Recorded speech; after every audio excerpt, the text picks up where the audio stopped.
others, anything involving threatening other people, and if there's a likelihood that that threat would be carried out, not eligible for bail at all. Old law, new law, not eligible for bail. I think it's in the California Constitution.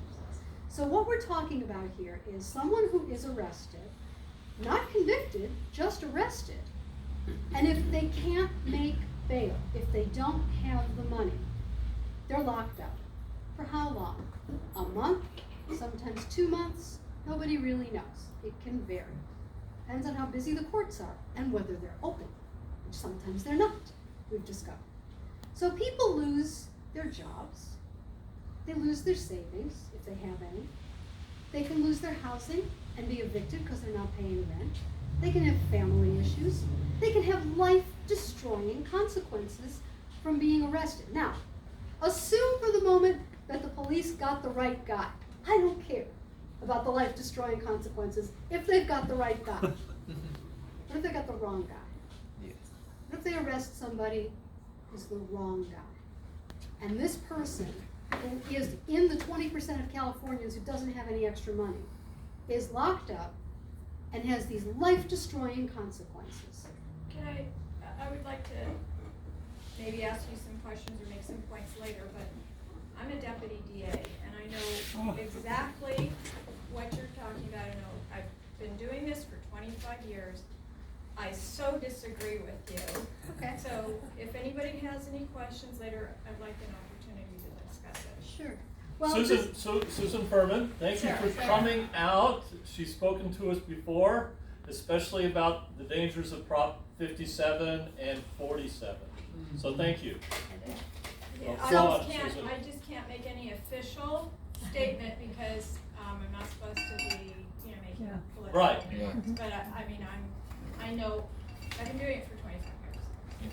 Well, I totally respect your view on it. I really do. And I started out with that view, and when I listened to the arguments from both sides, I felt that this was a good attempt at getting it right. Now, interestingly, the ACLU and one of the associations of criminal justice defense attorneys feels that they are against this. They were against SB 10 in the legislature because they calculated, when they looked at it, they thought more people would be detained pre-trial than are detained under the current cash bail system. They thought it was too conservative. So this is a really complicated thing. There's a certain element of anything you do with pretrial detention that involves crystal ball gazing. Is this person dangerous? Is this person going to harm someone? Is this person going to show up for trial? A lot of it is predicting the future. And I feel that and it is a feeling, okay, more than it's a calculated, knowledgeable term paper that I've done on it. But I feel that much of what we are seeing in our society right now in terms of racial tension with law enforcement comes from something like this, where people are arrested wrongly. Yeah. And it's the wrong guy. It can happen. Nobody's perfect. It can happen. And the consequences are very severe. So I feel I'm sorry. that Like I said, I really hope I have an opportunity to talk about this. I didn't know what your point of view was on 25, but I think we should move on. just so disagree Okay. with you. It's not a feeling on my part. I have experience with this, with thousands of cases. I've prosecuted thousands of people, and I've been doing it all over the county. And I know, for example, when you said threats against people is a no bail situation, that's incorrect. okay. Okay, capital crimes are an example of no bail. And a judge can, for example, in a variety of circumstances where, depending on the person's history, can say it's no bail. But when you say, for example, a crime where there's a threat, which for example might be called criminal threats, that has a bail schedule amount. You were incorrect about that. Well, I saw somewhere in this law that there is an exception to this new process, and maybe it's not in current law, but there's an exception to this new process when there is a threat, a domestic violence situation, there were specific exceptions. I don't have it in front of me right now. It's But in incorrect. any case, there are arguments on both sides. I remember As I said, her. the Howard Jarvis Taxpayers Association is against it because it will cost hundreds of millions of dollars to set up this new system, and there's no money. So There you go. That's the so best reason to be against it. that's a reason to be against it right there. If I may add, And we've got, and I got to say this too, because we've got people who are being released every week from our jails because of COVID and other Okay, issues but too. that- I'm sorry, I had to say let me just that. say the position. And I got screwed over by the DA. No offense. I didn't tell you my story. That's another story. Sorry. But Okay, I remember. let me say this about the California Republican Assembly.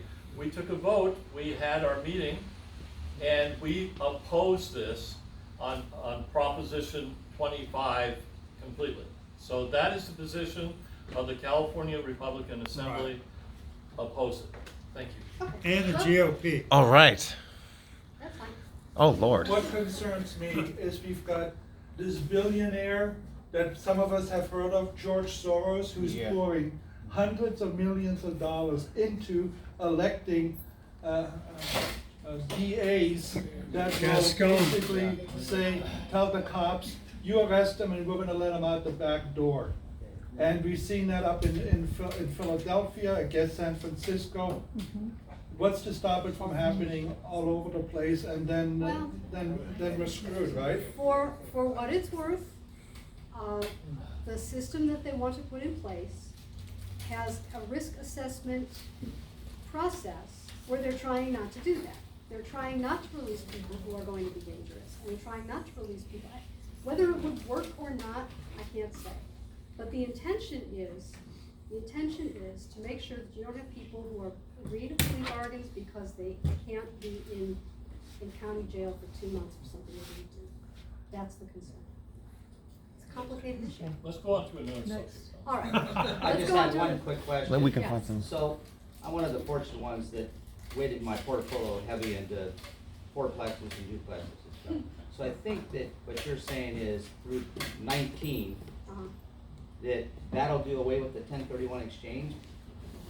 No, it doesn't do away with the 1031 exchange. It does away with the parent-child transfer exchange. Just that, okay. Just that. So, Wow. part of the 15 is I had to make a decision through my questions through the Torrance Teachers Association. I think I was set up on that question, because others have told me they weren't given that question. So, I looked at it, and I'm on the fence a little bit, because in real estate, I understand about new taxes. It's gonna trickle down theory. Then we need more money in our education system, so how do you do that? So she just sent me something over just a second ago that talks about, El Camino College said something over and told her to vote. Yeah, so the the teachers association, right, they said to vote yes on 15, and I said, why? So I said that it's really not helping, us raising the taxes, and supposedly the money's going to the schools. And so they came up back and they said, well, I hear you, and then I sent it over to, What says, come back, I hear that 40% of the funds will go to the education, providing 4.1 billion a year to K-12, schools at Most 506 bail million bonds are per small year, time. and They don't community take college 60%, the rest will go to parks, And you can pay off libraries, an and health installment. services. I've talked Those to are them. parks, So libraries, they're and see, not now that's coaches. very misleading. Robert Thompson is the 60% bail goes to bondsman. local He does governments, that, yeah. okay? City, county governments. It's unrestricted money. They can spend it on whatever they want. and that's It's exactly gonna go to what it said. pensions. Let me So see. this is- It could go to Those salary unfunded increases. pensions. It could go to anything. Those general funds spend it the way they want. Whatever they want, it's unrestricted Yeah. funds. 60% of the money from Proposition 15 goes to local governments and 40% goes to school districts. It's Yeah. like the lottery almost. Exactly like the lottery. It's unrestricted funds. They need the money because they're hurting for pension money. So They're this all is, getting their this is an bills from absolute council. no. It's an absolute no. It's the biggest property tax increase in California I history. really Absolute hope Matucci came out and told Pat Fury he was a fraud for our local tax here, and this is a fraud. It's a fraud. It's not a parks tax, it's not a libraries tax, it's unrestricted funds that they can spend on redecorating their offices if they choose to. Unrestricted money. Yeah. It's important to know that part of the argument, Yeah. because like what you guys just discussed with others that are on that side, we know what the real answer is, and it Correct. must be told.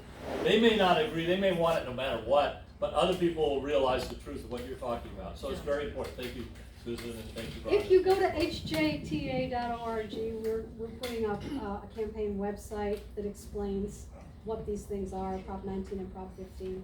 And you can get flyers if you want them, and more information, more details. Yes. Are you working with Carl DeMaio? No. Why not? Well, Carl DeMaio has his own organization, Yes. and he works on a lot of different issues. So we're working on the same issue in this case, but we're not working together. There's also a business coalition that's doing a campaign against Prop 15. We're working with them the same way. You know, we're doing our own campaign at HJTA, and with our own message to our own people. Great. We're focused on our own Anything message. else? Well, I can run through them really quickly. Got a Prop- question right here. Oh, okay, question. Just for the notes, on Prop 25, not for or against, does it make it easier? We're against it. No, I'm just. She's trying to get information. Is it easier, does it make it easier for people to go to jail or harder for people to go to jail, or am I not understanding it? No, you're understanding it perfectly, and the answer is people don't agree on it. The ACLU says it's going to make it easier to lock people up pre-trial. The NAACP said that also, that it'll make it easier to lock up people pre-trial. They were against SB 10. So, Okay, so it a just- no vote. This is a means really complicated one, and I would encourage you, this is an informed group. You can go to the legislature's website and read the bill analysis from Senate Bill 10, and read exactly what's in it and what they did and what they amended and what they changed and who was for it and who was against it and why. It's a complicated issue. And I invite people to ask me, because I have personal experience with all of that.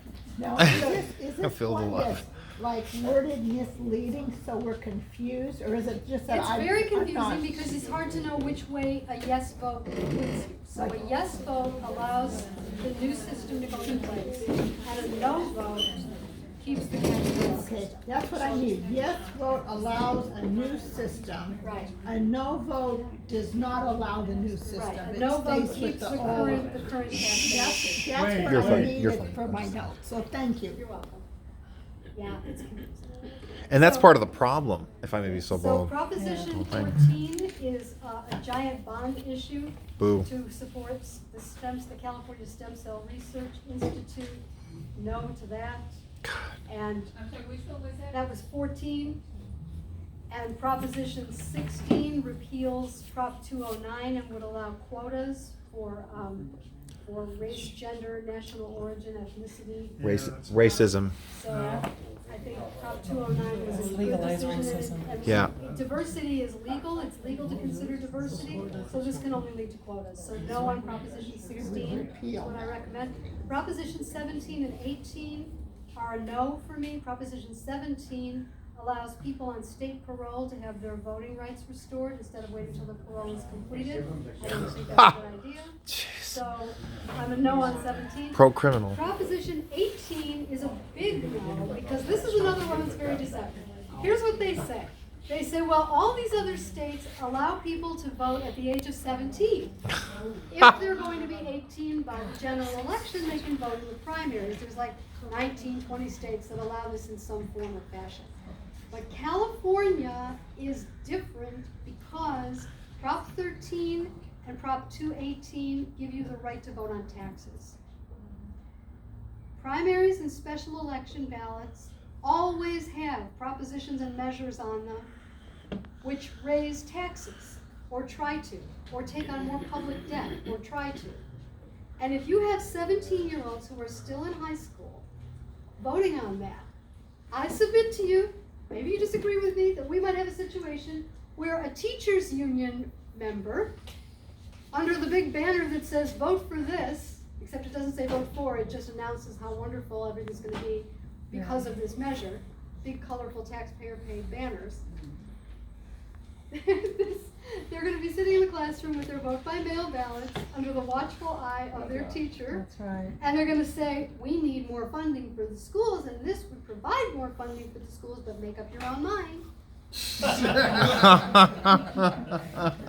And that will provide the margin for some of these tax increases in primary and special election ballots to go over the top. And isn't I it? don't think high school students should Sorry. be voting on tax increases, no on Proposition 18. And wait a minute. Don't you have to be 18 to vote? How isn't it like a constitution? Isn't this like a federal law? So how the heck is this? It's a minimum, and the states can go further if they want to. The states can't deny the right to vote to anyone who's 18, but they can grant it to someone who's 17 if they choose to. On state issues?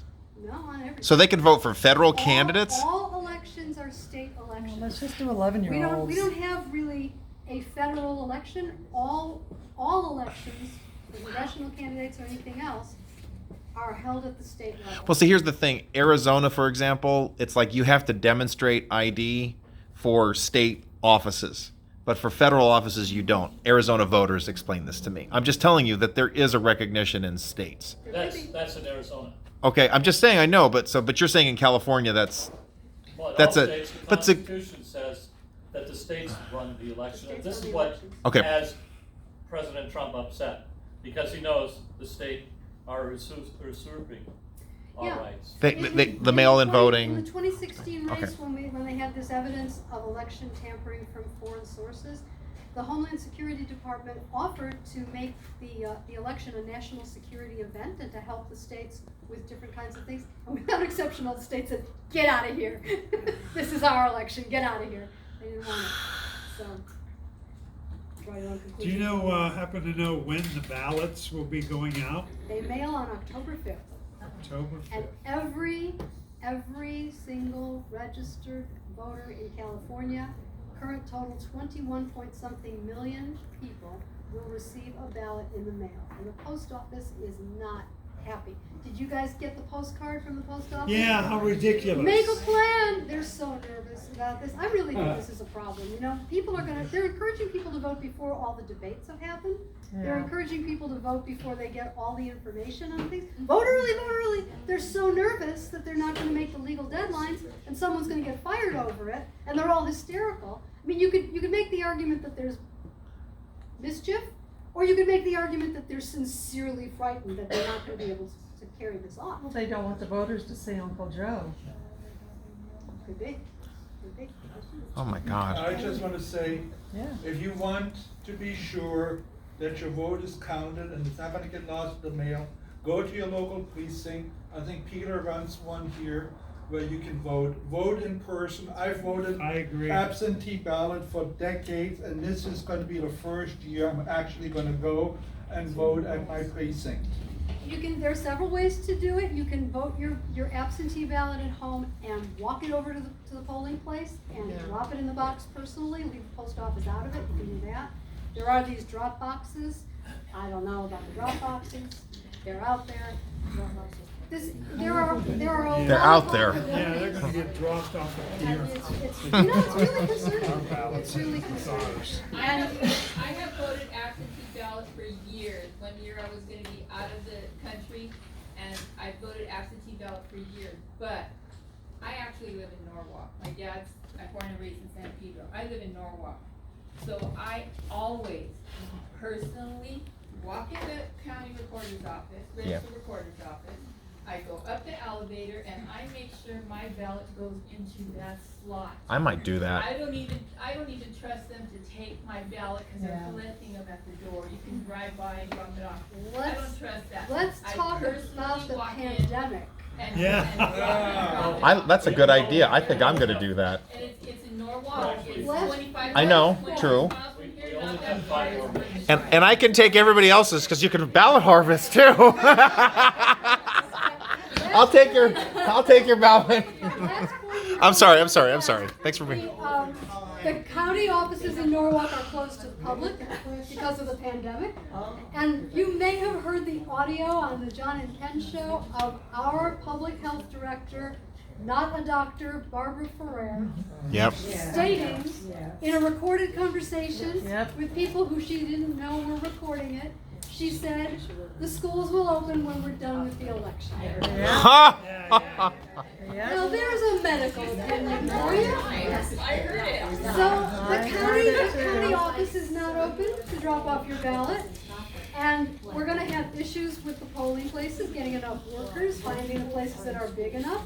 We're gonna be voting at the Staples Center and voting at Dodger Stadium. Make sure there's a big enough area. Oh my Spread God. people out. They're making everybody crazy about this, and they know perfectly well that it's nothing but a political attack on the incumbent president. And probably has to do also in California with the congressional races and whatever else they're trying to maneuver on. If they can keep people frightened and nervous and alarmed and panicked and not feeling safe and secure, they can keep saying, well, this is all Trump's fault, and they think that's gonna work. I don't think it's gonna work. No. But they think it's gonna work. And as soon as Trump starts to talk about public safety, his polls go up, and as soon as they talk about he's a failed president on the pandemic and all these deaths are in his hands, his polls go down. And that's why the schools are closed until we're done with the election. What a cynical bunch they are. They always talk about doing your part. They're doing their part. Schools and churches are voting polls, so that's why they're closed, you know? They're going to open them up when we're done. I know. See, I think that's a positive because people will be scared and they won't vote at all. I mean, most of the dead people and the pets. Republicans are gonna vote. Is We everybody will here because we're gonna not vote? afraid. Oh, yes. Because we know this is a Susan fraud. Shelley, thank you. Yay! That was a really good job. HJTA.org, please join up. .org or ORG. Good job. Thank you very